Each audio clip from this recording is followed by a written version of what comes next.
Welcome everybody back to the forum. Next up is a panel discussion with our panelists from Spain and Guatemala.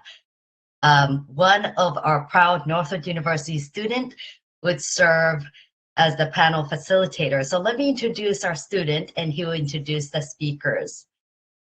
Nanasai Vepa, is a junior at Northwood University in the Accelerated Bachelor's Master's of Business Administration program studying economics. Accelerated means students can obtain bachelor's and master's program in 4 years. And he is a part of the men's soccer team and is an attorney on Northwood University's mock trial team. Sai is also a resident advisor in the freshman dorms. So he's a busy man. Once he graduates, Sai intends to go into finance or public policy, and he's also considering going into law school after his undergraduate program. I am turning it over to you, Sai. Go for it. Thank you, Mamiko. Hello, everyone. Today, we're accompanied by two experts and very knowledgeable people. We have Roxana Nicula. Roxana is a president and chair of Fundalib. It's a foundation for the advancement of freedom. It's launched several projects and has published numerous papers. We're also accompanied by Professor Fritz Thomas. Professor Fritz Thomas is a professor of economics at the Universidad Francisco Marroquín, and he's also the co-founder of the National Economics Center in Guatemala. Now, if Roxana and Professor Thomas would like to have any opening remarks. Thank you very much, Sai, for this opportunity, and thanks to the Northwood University for having me in this panel. I hope I can share some of my knowledge and experience that hopefully is going to be useful for you and your colleagues who are preparing now to take the big step forward in your lives. Thank you. Professor Thomas, do you have any opening remarks? Yes, it's a great privilege to be here. I hope at some point you all might get a chance to visit Universidad Francisco Marroquín in Guatemala, which is a very special and unique house of knowledge, because it was founded in 1971 with the specific mission of spreading, disseminating, and teaching the ethical, legal, and economic principles of a society of free and responsible people. So thank you so much for the privilege. Thank you, both of you. I will be asking each of you guys questions. I'll ask both of you one question each. Every other question will be either to Roxana or Professor Fritz. So the first question I have for Roxana is, you won the 2020 Think Tank Shark Tank competition with the Atlas Network. Can you tell us about your pitch? Yes, indeed. That was a very tough year for everyone, but the amazing team at Atlas Network had already managed to pull through the European Liberty Forum in spring. So when we celebrated the Worldwide Liberty Forum in November, the pressure to make the event engaging to the online audience was even bigger. Can you imagine? So running for the Shark Tank was an amazing experience and a demanding one, as it should be. My pitch was for a campaign that we called Young and Self-Employed, and it was addressed from the start to all those who at some point in their lives started a business or various. It allowed me to appeal to their empathy towards the struggle young people in Spain were facing and are still facing when wanting to self-employ themselves and start their own businesses. Back then, it was 2020, the country was struggling with a 40% unemployment rate among young people, and the crisis of the pandemic had hit quite hard. Now we are still struggling, but the rate descended around 10 points. So our project aimed at changing the perception on the high special mandatory taxes young freelancers, workers, and business owners were forced to pay just for staying in business. So to give you an idea, around 1,000 euros the first year that you register as an independent worker and start your business, and then 4,000 euros per year from second year onwards as a minimum. You are forced to pay to the state without income taxes and the rest of the taxes that everyone else is paying. So it is mandatory, and it doesn't matter if you have it or not. You have to have this payment done to the state. This special tax is called autonomous quota de autónomos in Spanish. And our objective was to show through our study of comparative research, as well as through a PR campaign, that this quota was and is indeed an obstacle very harmful to young people seeking to become independent workers and thus aspiring to open their own businesses. Therefore, the Foundation for the Advancement of Liberty campaign contributed to inform the entrepreneurial bodies, on one hand, the policymakers, the political representatives, and the public administration of this harsh reality, and to make the case to a future zero quota scenario similar to other countries in Europe, or at least to reduce it significantly like in other countries. So as a consequence, we started a closer cooperation with the Confederation of Young Entrepreneurs in Spain and feed them with strong arguments right when the government was discussing the reform for the autonomous workers' taxes. This resulted into a moderate reduction of the quota for around 75% of the freelancers and the small and medium business owners, which is quite a victory for the Spanish entrepreneurs, taking into account that the current government, unfortunately, is very influenced by the radical left populists, and we even have some communist ministries in some of the branches of the government. And the most important victory for us at Fundalib was that the Young and Self-Employed campaign did contribute to project the idea that we need to move towards quota zero, zero quota, at least during the first years in business. Since many of our audience probably study business-related careers here at Northwood, an interesting data is that businesses in Spain broke even around the third to fifth year before the pandemic. And now their consolidation is more towards the fifth year of their lives. Of course, the concept of zero quota was not welcomed by the national government, barely agreeing to that moderate reduction I was mentioning earlier. But it started to grow on some regional governments like Madrid, Andalusia, the Canary Islands. And the great part now is that also a couple of more regional governments of left orientation, such as La Rioja region and the Balearic Islands, have joined the club of applying zero quota for young people under 35 when registering as freelancers for the first couple of years of staying in business.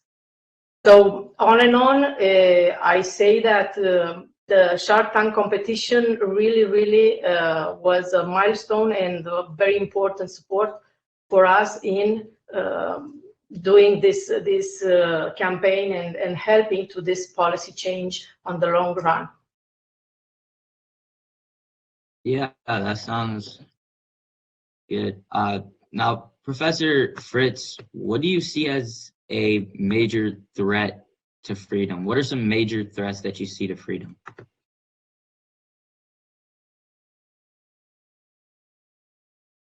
Well, I see a number of threats. Many of these are common to many countries, not unique to Guatemala. And then others, I would say, are unique to Guatemala and Central America. First, I think, is ideology and beliefs. Let's say in the spirit of the work of a scholar like Deirdre McCloskey,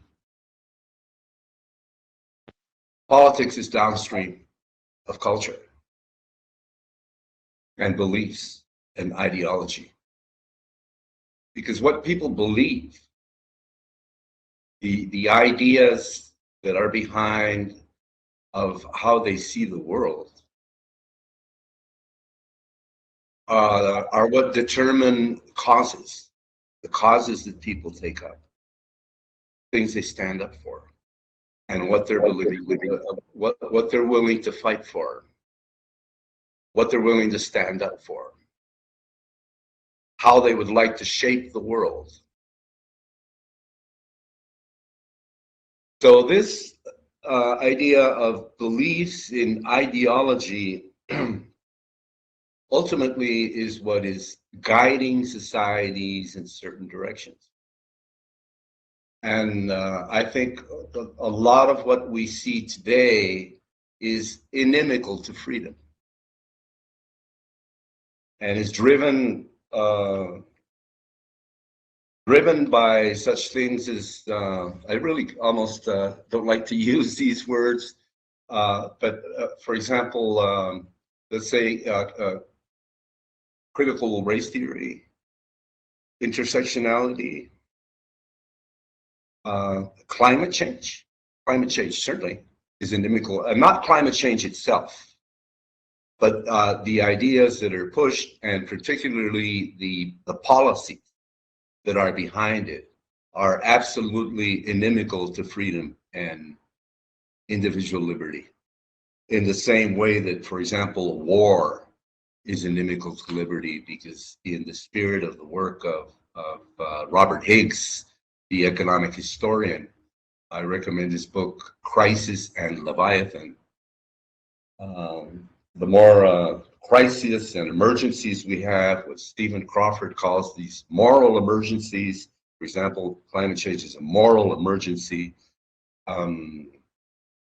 They raise the capabilities of government, the capabilities over our lives. And let's say like COVID, and when these emergencies have passed, the level that power has achieved to confront these emergencies doesn't come back down again. So I would say that that is probably ideology and beliefs are one of the main challenges for freedom. Absolutely, definitely. And then I think the idea of global world and global governance by elites is simply an expansion of what governments are locally, in the sense that you have, again, another series of beliefs driving what I'll call a global agenda, without being without going for a conspiracy theory or something like that. I don't really believe in conspiracy theories, but definitely, let's say topics like inequality and other factors that are driving the world towards the sort of global governance where everything must be imposed on everybody. Driven by, let's say, the United Nations, the World Economic Forum, the World Bank, the International Monetary Fund, major corporations, and academia, certainly. All these ideas about, everybody should fall into the same funnel and follow these same rules, because we face these enormous challenges to humanity. And again, this is a moral emergency. And the moral emergency is the greatest ally to power, because we are to be saved. So in a country like Guatemala, which is a small country in Central America, for example, the government is being obliged to follow a lot of these very, very modern sort of public policies regarded to these great moral emergencies, and these, once again, are inimical to freedom and to liberty. I won't go on for much longer. I'll just close by saying that I think freedom's greatest threats to freedom and liberty won't be snuffed out with one blow, but by 1,000 cuts. 1,000 cuts, or thousands of cuts of mandates, of regulations, of everybody falling into line on how society should be run. So those are what I see as the greatest threats to freedom, in a very broad sense. Well, thank you for that, Professor Fritz. Can I make an advertisement? Can I make an advertisement? I encourage you to try coffee from the highlands of Guatemala. It's the best in the world. Well, I definitely will try it if I go to Guatemala. Now, Roxana, what barriers in Spain have made it difficult for young people to start a business? Do you see this improving anytime in the future? Yeah, actually, the biggest challenges usually are high taxes. We are way above the medium table, let's say, among the European countries in terms of tax effort of the population. The bureaucratic hurdles, I mean, as Professor Fritz was mentioning, the problem is we have too many rules, millions of pages of regulation that every young people and everyone who wants to start a business has to face. So, of course, from the minute one, you have to have a very good financial support behind you so that you can cope with all this, because even if you are very well trained and you think you are a smart person, you are smart on your or your specialty, but you are dealing with the bureaucracy in Spain. It's something completely different. And we recently recorded a documentary on immigrant entrepreneurs in Spain, and people that we interviewed, we by the way, it's subtitled in English, so I recommend everyone to go to fundalib.org, and you can see, because the documentary has also a microsite of its own, and was finalist at the South Korean Short Documentary Festival last year. And everyone was saying the same, dealing with bureaucracy in Spain, coming from their different cultures, because there are people from Latin America, from Africa, from Eastern Europe. Always were saying, I mean, we have to have specialized help or be able to pay it so that we can surpass this and start thinking of our business, really. And so I would say the tough regulation, because we have a very, very staggered labor and entrepreneurial market with many permits, licenses, which leads to high taxes, and of course, behind all that, also what mentioned Petar earlier, corruption. We also have to deal with some level of corruption. Yeah, well, as a young person myself, I do intend to start a business one day. I've been trying a few things with entrepreneurial wise, but I definitely do see the challenges that Spain has, and thank you for your input on that. Now, Professor Fritz, as a founder of the Center for National Economic Center research, what research have you focused most on, and why? Well, the Centro de Investigaciones Económicas Nacionales, CIEN, was founded, or we founded 40 years ago this year, in 1983, by a group of friends, 5 friends, that we were just very preoccupied and worried with the state of things in society in Guatemala, and particularly with the policies we're talking about in the early 80s. We were in the midst of what you call the Cold War, which we were living here quite strongly with an insurgent guerrilla movement, which had already taken over in Nicaragua and was very close to taking El Salvador and almost Guatemala.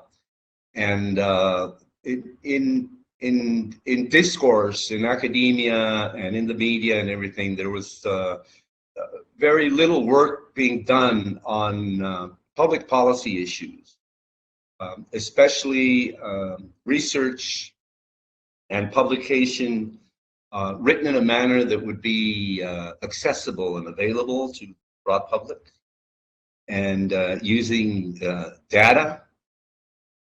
And we're talking about a time, I'll come straight to your question, to what we're doing now that's important, even though I'm not that strongly attached to it currently, but more in a more senior manner. At a time where, you know, if you wanted information, data, there's no internet.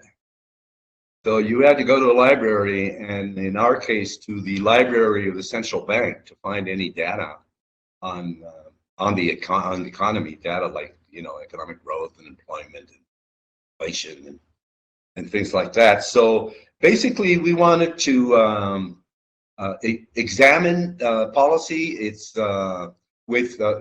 in relation to its intentions and effects on the economy at a time where we had a lot of price controls, we had interest rate controls, we had controlled exchange rates.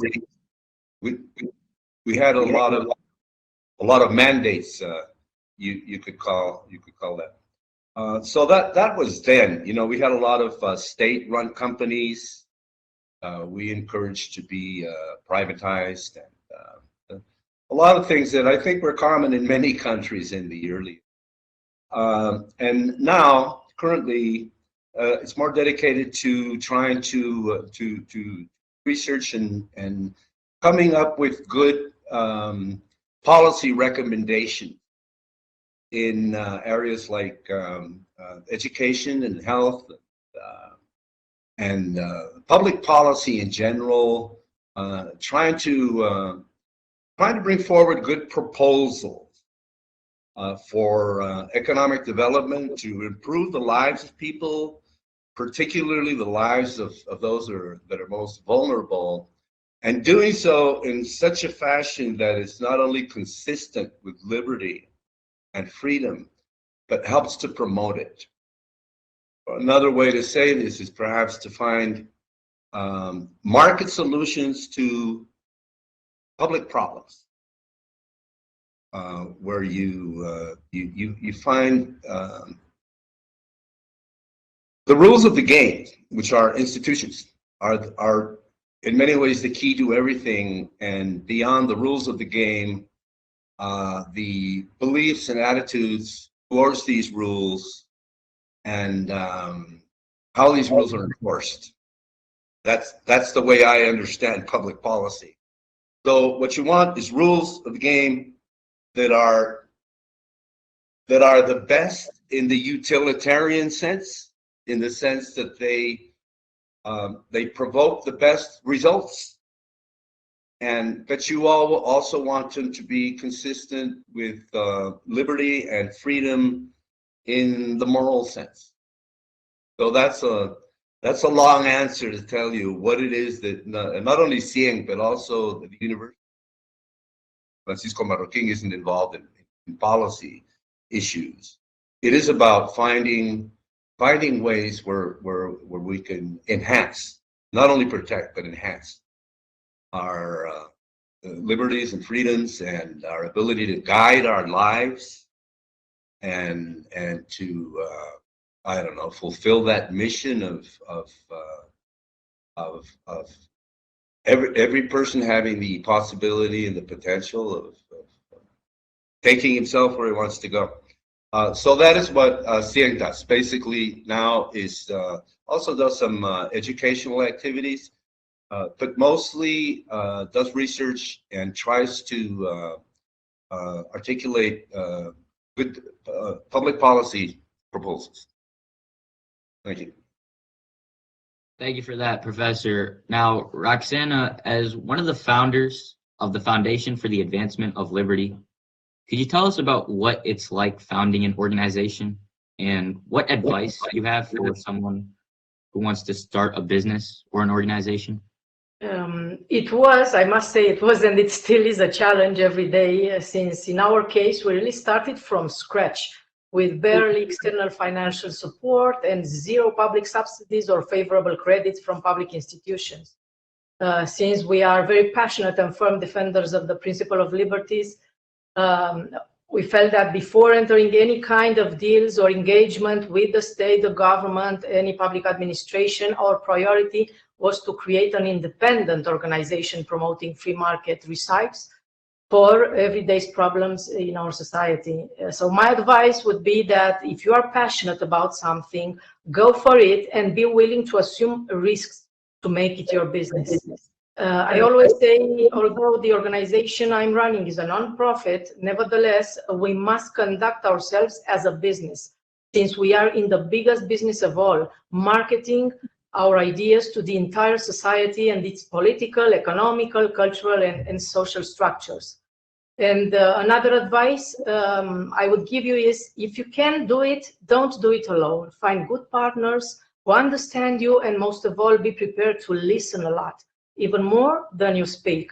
And don't try always everything by yourself. Micromanagement is a big waste of your greater talents, and not only lowers motivation for your team or for your partners, but it makes it more difficult for you, for instance, to find those great profiles of talented people to engage in your project. Something that I learned, which is very, very valuable to me from the trainings and the years of cooperating with Atlas Network, for instance, is that you have to try and make as much possible your project and your vision to be their own, and to make them feel they belong with this project, and that to some extent you are like a family.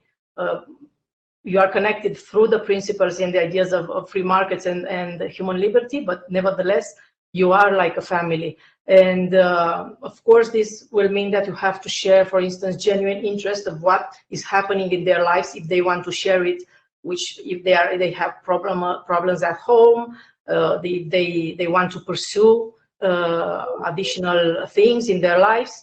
And that's it, basically, to be ready to invest in people. And even if you don't have big economic resources at the beginning to pay for their services, their contracts, make sure to find additional things to compensate, like offering teleworking, flexible hours, and qualified trainings if possible.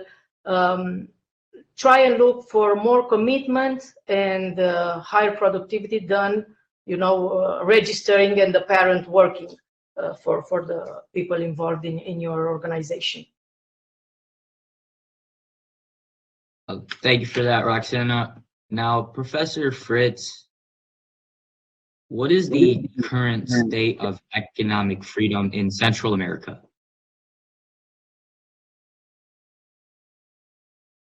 A mixed bag. First, I would say that Central America is not, it's very heterogeneous, in the sense that the 5 countries, 6 if you include Panama, are in a different state, you could say, or in a different condition. You have Costa Rica, which is in a sense very free and open, but very highly regulated. It is very free and open, and in many ways the most economically advanced. You have Nicaragua, who is governed by a tyrant, who was previously the leader of the revolutionary movement, the Sandinistas, very much allied with the Soviet Union and everything. They made the great mistake of having an election and lost it. But then he came back later, and he's been in power ever since for over 20 years. And he just, in the last elections, he used one of the oldest tricks in the world, which is he imprisoned, he put in jail literally all his main political opponents. So they couldn't be candidates. And then, of course, he won the election. And then after he won the election, he expelled over 200 people. He let them out of jail, but he expelled them to the United States, and he stripped them of their citizenship. So I think it's not going very well. In Nicaragua, this guy's going to fall eventually. In Honduras, you had a government elected that is aligned basically with what is called the 21st century socialism, which was basically promoted by Hugo Chavez from Venezuela, and is still what they're doing. It's called 21st century socialism, which is basically, I don't know, make 20% of your population have to leave the country because there's no jobs and no means to acquiring wealth, taking over many of the private companies and running their oil industry into the ground and basically destroying their country, all in the name of revolution and for the people, you know. So this is basically what's being installed in Honduras, but it's still very early there, and perhaps they'll be a little more cautious and not go down that road. Then in El Salvador, I think what is going on is very interesting. You have a populist, very populist president, Nayib Bukele, he has the highest approval rating of any president in the hemisphere and perhaps in the world. He has an approval rating of 90%, because one of the greatest scourges in his country are the gangs. Basically, they were running the country, and he's gone to war with them completely. And this, of course, has meant the exercise of a lot of authoritarian policies. So if you're a lover of freedom, you're not that crazy about what he's doing. But if you live in El Salvador, you're certainly feeling a lot different. So it's a mixed bag. Then in Guatemala, I would say Guatemala, you might want to look this up in the latest Fraser Institute study of the economic freedom of the world, the 2022 study, where amazingly, it seems to me, Guatemala is in the top quartile. It's ranked number 31 in terms of economic freedom. And this is mostly because Guatemala has a small government in terms of the size of government to GDP. And this weighs heavily in this index. And I would say that in Guatemala, you are very free to come and go. You're very free to start a business. People are very entrepreneurial. There's a lot of business going on in Guatemala. But there's then basically, I'd say two things.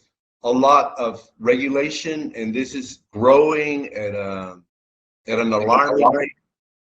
A lot of regulation, and a lot of this is driven by, like, the European Union. If you want to trade with us, you have to have this and that and this and that regulation by the United States and USAID and a lot of these global multilateral organizations. You know, if you want a loan from the World Bank, you got to do this and that. You need all this regulation. And then aside from that, I think something that is common with countries, developing countries, let's call them that, which is there's a lot of work to be done in the protection of property rights and in the workings of the judicial system, in the law courts. So, for example, in Guatemala, it takes, let's say in a country like Chile, it takes about 400 days to enforce a contract through the courts. New Zealand, for example, is one of the best, or even Singapore, you know, where it takes a couple of months. In Guatemala, it'll take 1,500 days to enforce a contract in the courts. So it's a lot of little things that have to do with regulation and have to do with the how the justice system works. Aside from that, there is a lot of freedom. A lot of freedom of the press. People are free to come and go. People are free to be entrepreneurial and start businesses, but they will slam against a brick wall of regulation. And then, of course, what regulation does is it, excuse me if I'm going on, but I want to make one more point. What regulation does is it raises the bar. It raises the bar to compete. So, for example, at the instigation of the European Union, if we want to trade with them, the Congress is passing an anti-monopoly law. Because this anti-monopoly law basically will create a competition superintendency, yeah? And what this competition superintendency is going to do is go after companies. Whereas my way of understanding, if you want a good anti-monopoly law or antitrust law, what you would do is go after the institutional and legal and regulatory barriers, competition. Like, you know, if you want to come out with a product, for example, then you have to have a study of this, you have a license for that, you have permission for this, and that will cost thousands and thousands of dollars, hundreds of lawyer hours of work, and make it all very expensive and difficult to take your product to market. So what does that mean? That means that the companies that can afford to do that, the companies that are already established and have a team of lawyers and don't have a problem paying for a license of something and a permission of something other, each one of which will cost maybe $10,000. So that's going to inhibit competition. So we have a lot of these regulatory problems. Aside from that, Guatemala is basically free country. And I already mentioned the coffee, but I will also mention that the air is delicious. The air we breathe. As soon as like you walk around Guatemala, in any part of Guatemala, you will notice the air is delicious. So come and breathe. Yeah, I'll try my best to come visit eventually. Now, Roxana, what is the biggest impact you've seen from the work you've done?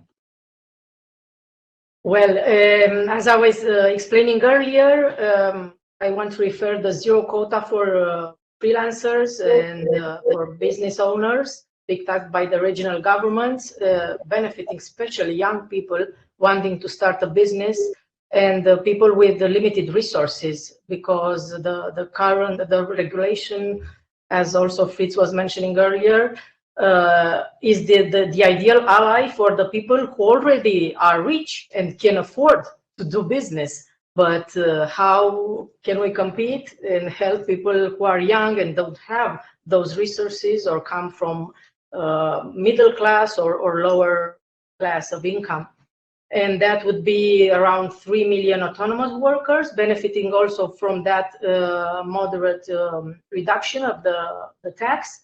And also Fundalib, for the past 6 years, has been working to contribute to make the concept of competitiveness as a positive concept and the word in a country where, if you Googled it 6 years ago, they were always associated with something bad, exploiters, evil entrepreneurs who exploit workers, and so on.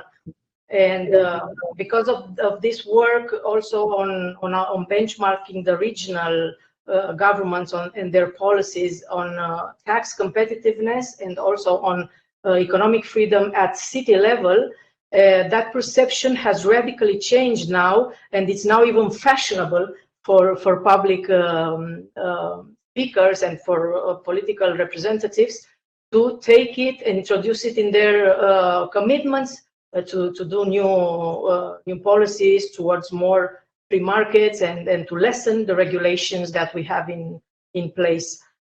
So all in all, we kind of made some calculations, and around 30 million out of the 47 million of Spaniards have benefited in some extent from what we have been advising and pushing through our PR campaigns and meetings with with the different stakeholders at the government level and entrepreneurial bodies.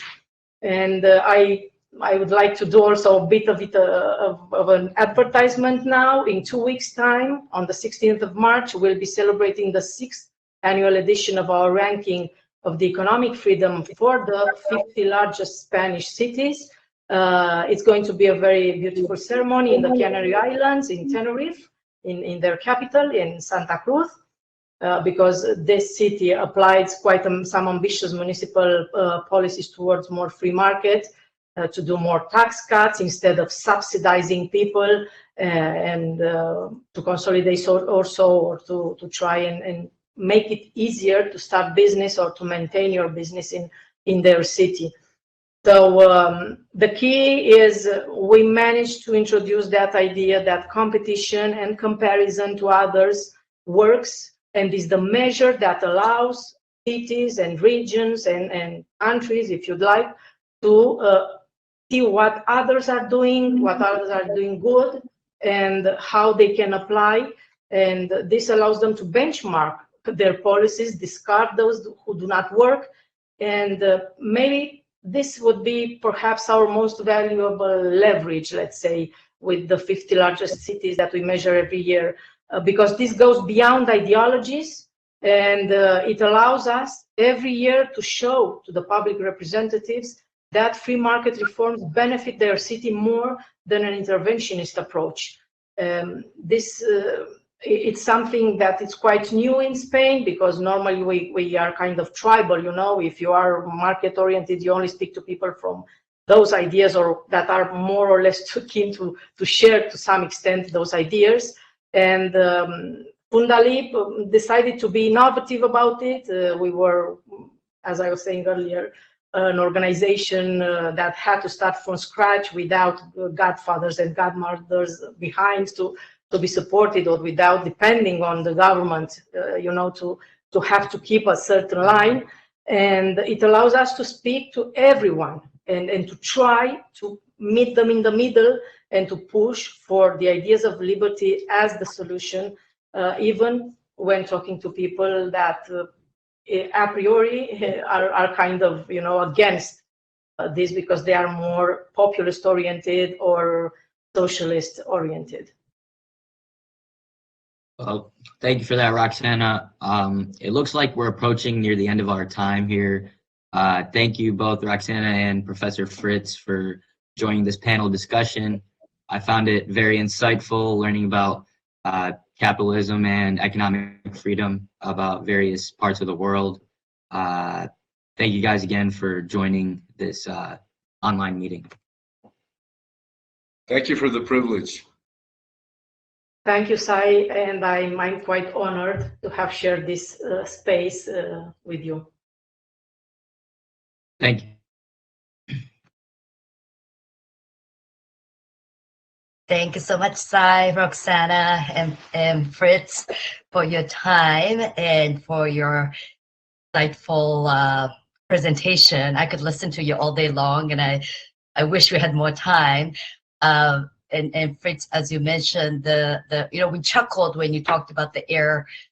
Clean air is great in Guatemala. We take it for granted the air is free, but it's not. We really have to fight for sometimes the fundamental things that we have about air, or housing, or what Manisha talked about, the education, rights to education. So we really need to be mindful of what we do, how we approach this economic freedom. And Roxana, what I took away also from your speech is the collective voices being very important. You need to find the right partner to advance our initiative, just like IEW, Institute of Economic Empowerment of Women, that Manisha is part of, she is part of.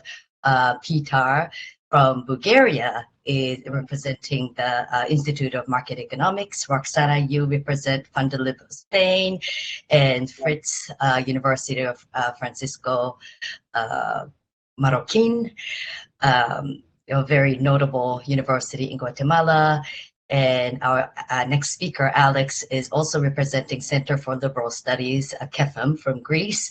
And together, really, we can make a difference in the world, raising voices, importance of economic freedom globally. So again, thank you very much for the panel discussions. And we are welcoming the last speaker for the morning session at this time. As a morning session wrap-up, I would like to introduce Alexander Skouras, the president of the Center for Liberal Studies, and he will be tying up some of our presentation and talk about what does the freedom movement go from here. He is a seasoned think tank executive and a political strategist. Alex is the president of Center for Liberal Studies based in Greece, but he did not just want to keep his impact in Greece. 2 years ago, he joined forces with the Czech Institute for Economic Education in order to expand the Economic Olympiad around the world. And he is a writer, and he's very involved in politics, economics, and individual freedom movement, and frequently featured in major news outlets. And he's also a guest lecturer or guest speaker on the popular TV and radio shows. And his previous life, he was director of institutional relations at the Atlas Network. And he had trained many of the think tank leaders and professionals around the world. And we are delighted to have him as a final speaker for the morning sessions. Alex, you're on. Thank you, Mamiko. Thank you so much for this invitation and for the honor to be addressing this wonderful freedom seminar. I want to thank Northwood University for this great opportunity. I'm delighted to be speaking with you today here from Athens, Greece. You know, the topic that I was asked to address today is very dear to my heart because I work in the think tank world, and think tanks, you can consider them as agents of change. And by agents of change, implicitly, we acknowledge that change is needed and welcome. And by accepting the role of being agents of that change, we undertake the responsibility to promote certain policies, ideas, and reforms that, according to the liberal mindset, further enrich the lives of people and help them live more prosperous and more freely. So, under this brief introduction, today I will be addressing a couple of important issues that lie ahead of us, namely the rise of populism and authoritarianism around the world, the retreat of globalization, the importance of economic literacy, and what I have come to identify as the ever-increasing trust deficit. And after I talk a little bit about these four issues and how they tie in with the broader discussion on human freedom. I would like to play some ideas with you on what you can do about those issues that we talked about, granted that you're equally worried or anxious about how these things will turn out.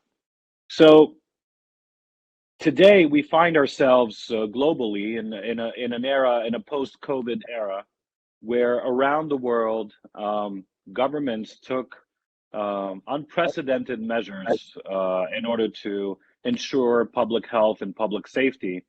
But at the same time, those measures came at the cost of human freedom, like the freedom of movement. In my country, for example, freedom of assembly was postponed essentially, and the same was true for many other places around the world. And this the pandemic itself gave rise to multiple aspects of freedom-threatening tendencies that pre-existed to a certain extent, but have been multiplied ever since. The rise of populism that I'm talking about, this is something that the whole world, the public policy and the political science communities have been talking about since the early 2010s. But right now, it's this rise of populism seems to be transitioning. The alternatives to liberal democracy have become popular. There were many countries that implemented very strict and very severe limits to human freedom, for example, during the pandemic. And I'm not just talking about lockdowns, right? I'm talking about very severe interferences with human freedom.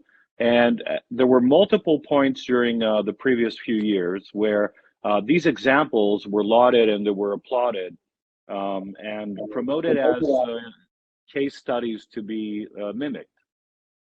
At the same time, the global nature of communications, right, through social media, through Twitter, through Facebook and TikTok, and then all the other platforms, has allowed foreign powers trying to undermine liberal democracy to engage in a very sophisticated way of doing their own propaganda.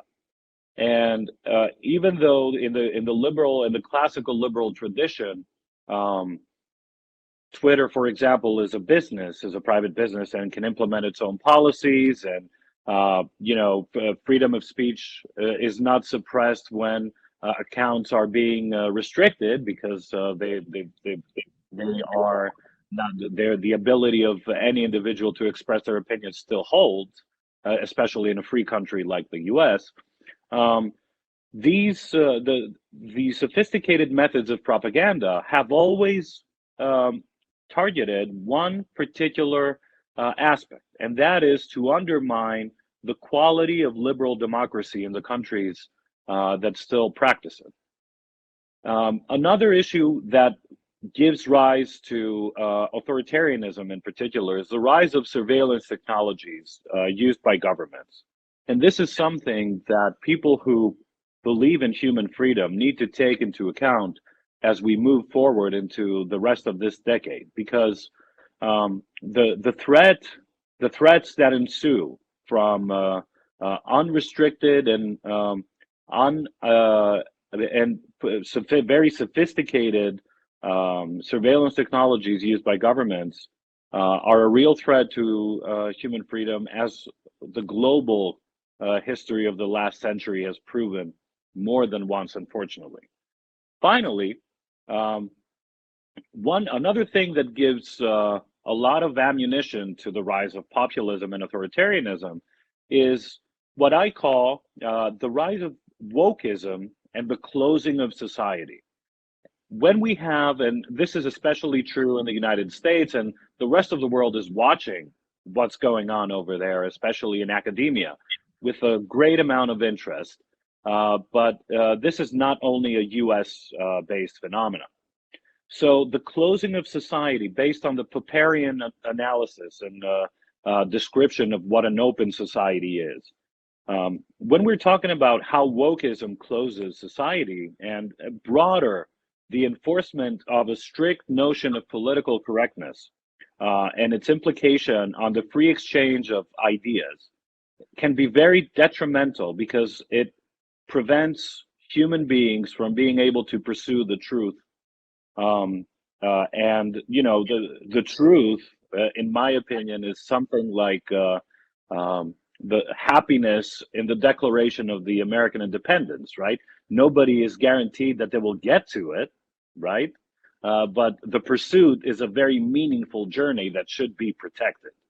So pursuing the truth finds a huge enemy in political correctness and what we call wokeism around the world. And even though most of the issues that people from who subscribe to political correctness and wokeism find objectionable, like racism, homophobia, and other real problems, the way societies deal with these issues will, to a great extent, determine the level of human freedom future generations will have to enjoy. Another very troubling occurrence that we are going to have to deal with in the next few years is the retreat of globalization. I believe I'm talking mostly to young students who were born in the early 2000s. I was born in 1981, in a year where in one of my two nationalities in America, Ronald Reagan was president, and on the other one in Greece, Greece entered the European Union. And the world that we live in today is very, very different from the one I was born in, right? I was born during the Cold War. And it's very different from the world that occurred after the fall of the Berlin Wall and the end of the Cold War. For about 20 years, we all thought that liberal democracy had prevailed. And by saying liberal democracy, I simply mean the various models that imitated the American Republic, right? So constitutional government that guarantees individual rights, open markets to various extents, depending on each country and its own cultural and societal conditions, and the rule of law. So this system called liberal democracy is in retreat. Actually, there's an organization, a very scholarly and very serious think tank that does a lot of measurements on that issue. It's called VDEM. And their estimation is that the spread of liberal democracy around the world right now is similar to the year of 1989. So all this progress that took place in terms of globalization and the spread of democracy, liberal democracy around the world, it's been erased. Has been erased over the last decade. So globalization has been the main driving force behind the almost eradication of extreme poverty around the world. It has helped individuals and businesses and families around the world to increase their prosperity and their living standards. But at the same time, it has created global dependencies. And these were tested during the pandemic. So suddenly the entire West was trying to find surgical masks and COVID tests and all that, and there weren't enough of them. And that's when politicians realized that maybe globalization is not a very good idea, because we're unable to satisfy their needs at the moment they need it. So now we're major political powers around the world, like Europe, the US, and others, are talking about moving into a less diverse supply chain around the world in order to ensure that they're immune to very fragile events like the one that happened. Simultaneously, over the last few years, there has been a rise of certain political movements that place tremendous political pressure for protectionism. One of the main benefits of globalization has been free trade, or freer trade, if I may. And this is one of the basic tenets of economic freedom. So political pressure, when you hear Greece first, or America first, or bringing jobs back from China or wherever else, we are talking about some sort of protectionism that's being required or promoted.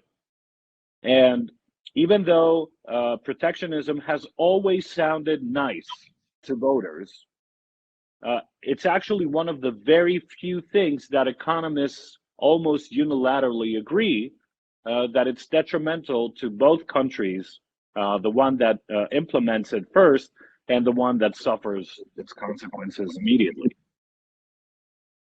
There's in this broader movement that causes the retreat of globalization, and it would be, a great omission for me not to talk about it in this particular day, is the historical revisionism and use of force to change borders.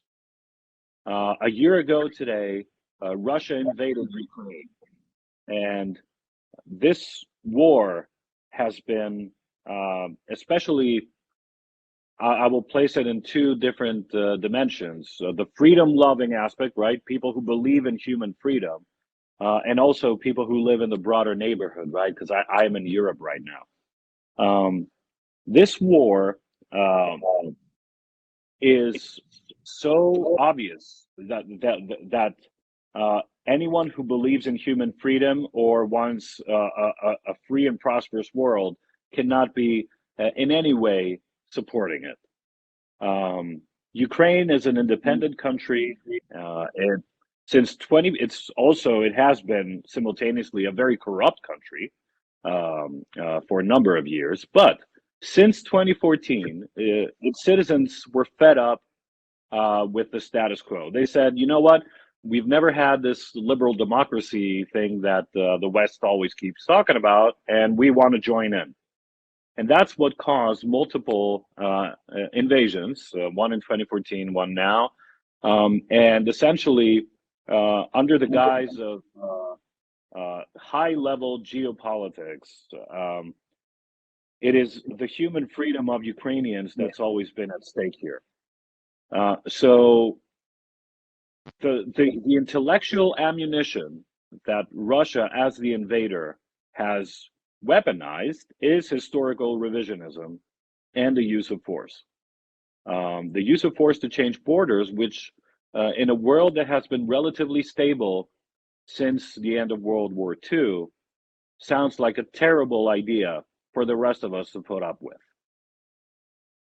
Finally, another thing that causes a retreat in globalization is the radical and amazing technological advances that we see in the most developed countries.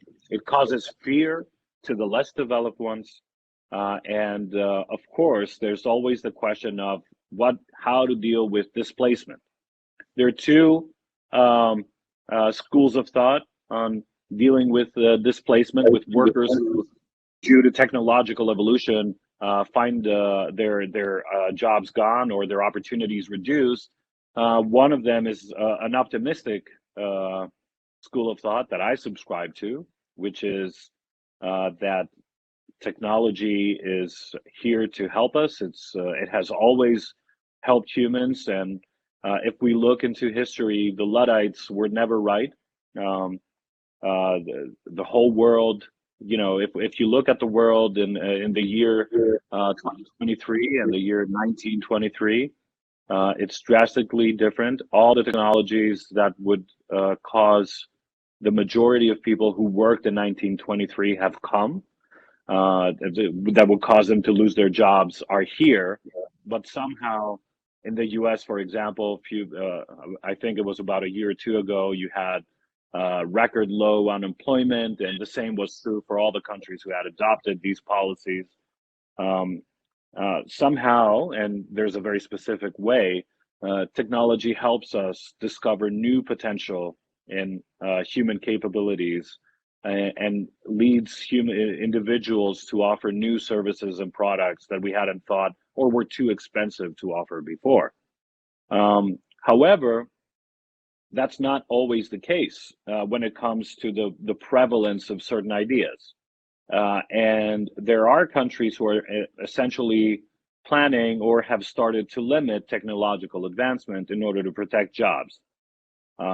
And this is, and I'll be talking about this in the next section when we talk about economic literacy. This is one of the main biases that we identify in the economic field. So let me move on forward and talk about economic literacy. This is something that I'm very passionate about because I consider economic literacy to be number one, a substantial skill for any human being living in our time. I think it's almost impossible to be a sophisticated voter, an active member of society, a good professional, a good student, a good friend, husband, father, wife, whatever. It's almost impossible. You haven't attained a certain level of economic literacy. And there are two main reasons behind that. First of all, through economic literacy, you can accept more economic responsibility. And as we know, liberty and responsibility are always intertwined. So understanding the basic elements, the basic concepts, and the different schools of thought, right? I'm not subscribing to any one particular school of thought when I talk about economic literacy.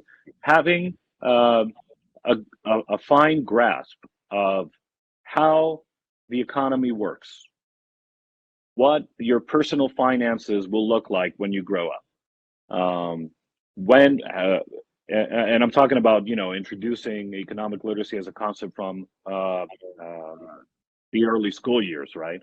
So anyone who can understand the basic fundamentals of financial institutions and the basic financial products, they have a huge opportunity compared to those who don't to make wiser decisions, whether it is on politics, whether it is on education, whether it is on personal consumption habits, or whatever else you want. Because every decision in the end that we make is an economic one. We give up something in order to do something else. Now,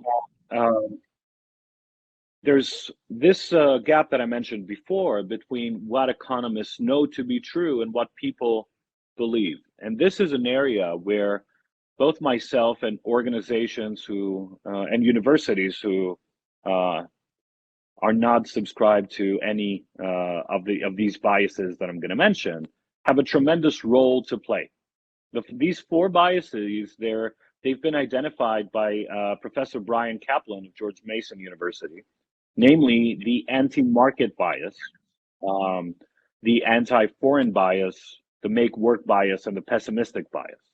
I would strongly encourage all the students who would be more interested to find more about, to read Brian Kaplan's work, The Myth of the Rational Voter, to find out more about how these biases influence political decisions.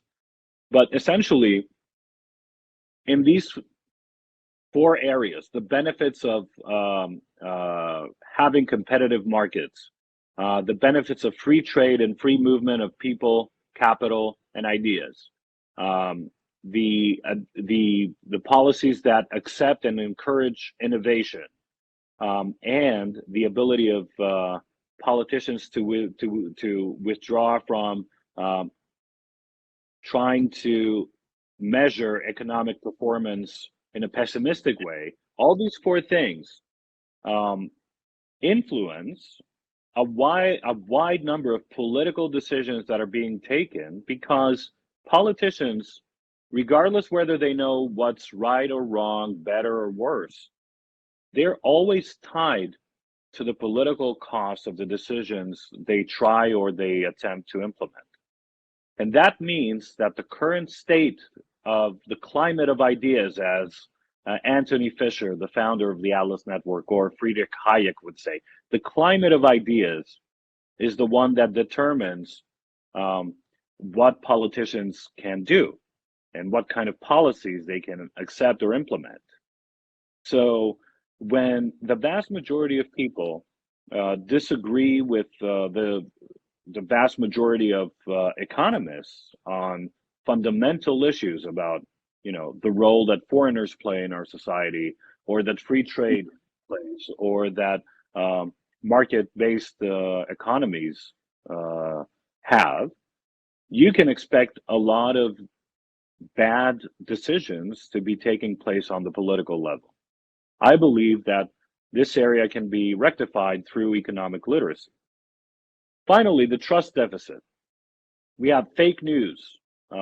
There's a global retreat in trust in institutions happening right now. The US is a prime example of that. However, during the pandemic, trust in government rose, and this is food for thought for all the freedom-loving people. But the most important thing that is in decline globally is trust in others. So I like to use this example. When I first moved to the US, I went to a Kmart. I was working at a political campaign. I was in Seattle, Washington. I went to Kmart and bought an inflatable bed because, that's how we rolled in that campaign that I was on. And the next day it was completely deflated. So, you know, I had only been in the US, even though I'm a US citizen, I had never been to the US prior to that first visit. And this was like 2 months in. So I went to Kmart and I said, I haven't kept the receipt. I bought this from you yesterday. Can you replace it? They were like, of course, give it to us and we will replace it for you. This was unheard of in Greece. Nothing like that would ever happen in Greece. Why? Because the US has strong institutions and it has a high level of social trust capital, right? There's a lot of social trust, even though it's decreasing over the years. So this phenomena, though, the ability for anyone to think that if I meet someone on the street and we talk about doing something, that something will happen, it can be broadly understood as social trust. And that is in decline. The problem is that trust is the first element of association. Without it, the whole fabric of society is immediately endangered. And this is probably, in my opinion, the biggest challenge that we have ahead of us. Now, what you can do about this, I'm assuming you're fine Northwood University or Northwood affiliated university students around the world, which means you're curious about these ideas and you have excellent teachers and professors to guide you through intellectual inquiries. So obviously you can do your scholarship in a direction, you can direct your scholarship in a way that advances the cause of human freedom. You can also volunteer. There are hundreds of like-minded think tanks in the US or around the world. I'm sure that Monaco and the Northwood team would be eager to point out their regional partners in places like Greece or Romania and Bulgaria that you saw before with my esteemed colleagues. There's also the challenge to become very successful on your field, because we need successful advocates of freedom around the world. And finally, I will challenge you to make the most important commitment as far as advancing the cause of human freedom is concerned, which is to decide to make a lifelong commitment to promote the cause regardless of your position, income, or state of life. That is something that if you decide on it today or tomorrow, okay, I'll give you tomorrow too, it would have a dramatic impact for the rest of your lives. You would be able to tick a box every year. Did I do something for freedom? If you do that, I promise you the world will be substantially better. So thank you for your time and your attention. And I think we have a few minutes to see if we have any questions. Yeah, I mean, thank you so much, Alex. And you covered so much territory there with only a short period for questions. I'm going to try to them all together. So one question that came in was, what do you see as the most immediate global threat to economic freedom? Kind of coupled with that, where do you think the freedom movement should go from here? Like, what are the opportunities that you see to make a positive difference for freedom? Yeah, the most immediate threat, in my opinion, is protectionism. And this is for two reasons. Number one, it's gaining a lot of traction globally. And number two, free trade is indeed the single policy that has yielded the best results throughout the past 30 years. So without a doubt, this is something, free trade is something we need to protect from protectionism. It's really important. So what was the second part of the question? Was sort of what opportunities do you think the freedom movement has from here? Like sitting where we're at right now, what are one or two things you think that the freedom movement should either focus on, or what to do to make a positive difference to sort of move in the right direction? You talked a lot about COVID and some of the things that have been pushing us, even your answer right there, in the wrong direction. What do you think we can do to go in the right direction? So, and this is something, as someone who's lived and worked in the US in the movement, and now I'm in Europe. I'm afraid that as it has happened in evolutionary stories of species, the Atlantic is causing a bigger divergence in the movement than expected. We need to increase transatlantic movement interaction because there are certain points where we've reached a point where we're missing each other. And this is, for me, it's quite worrying. I know that I'm one of the few people who would point this out as the one thing to mention as an answer to your question, but it's something that's very dear to me, and it's something that I've experienced firsthand, and I'm really worried about it. Thank you. And I really liked how you closed at the end about what's one thing that each of us can do to promote freedom. Someone asked sort of a more specific question, which was, how can we combat political correctness or wokeism in our daily lives? Do you have some specific advice on everything that's been going on with the woke culture? Listen, I've been away from the US for a while, and this beast has changed since I was there. But they're always strong fundamentals. Have conviction on your beliefs. Be willing to tell the truth to whoever asks for it. Be very well versed. Have a full understanding of the arguments for and against, and show real empathy to the people that you're disagreeing with. Because it's not that they got the whole thing wrong. It's usually it's the remedy that's wrong that they're proposing, that they're offering. Let me say this, and I think this is important. I would like to close, if we're approaching our close time, with a quote from one of the, I would assume for the younger generations, probably misunderstood great liberals, Ludwig von Mises, the Austrian economist. He gave a very beautiful, the most beautiful statement of what our ideas are all about. He said in his book Liberalism, the ultimate ideal envisioned by liberalism is the perfect cooperation of all mankind, taking place peacefully and without friction. Liberal thinking always has the whole of humanity in view and not just parts. It does not stop at limited groups. It does not end at the border of the village, of the province, of the nation, or the continent. Its thinking is cosmopolitan and ecumenical. It takes in all men and the whole world. Liberalism is, in this sense, humanism, and the liberal, a citizen of the world, a cosmopolite. So take these words deep into your heart, grasp them, and try to embrace them, because in my opinion, you know, if you're here, you're already somewhere close to what Ludwig von Mises describes. But our ideas demand from us to be effective advocates of them, regardless of our position in life, as I mentioned before. I mean, Alex, what a wonderful end to our morning programming, and then covered, and of course by quoting Mises. But just thank you so much for being here, for all of your insights, the questions that you answered, and really the advice, which I just think just tied a really great bow on the start of our Freedom Seminar. So thank you, Alex, so much for being here and all of your remarks. Thank you. And I'm going to pass the floor to Mamiko to close up our morning session of programming. So Mamiko, over to you.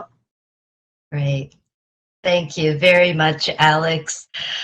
Your talk is always thought-provoking, and we really appreciate your presentation. Since you had provided a great quote, I'm not going to butcher anymore by adding more words, but we heard intriguing and stimulating ideas and statements from people who are studying and breathing the world of economic freedom.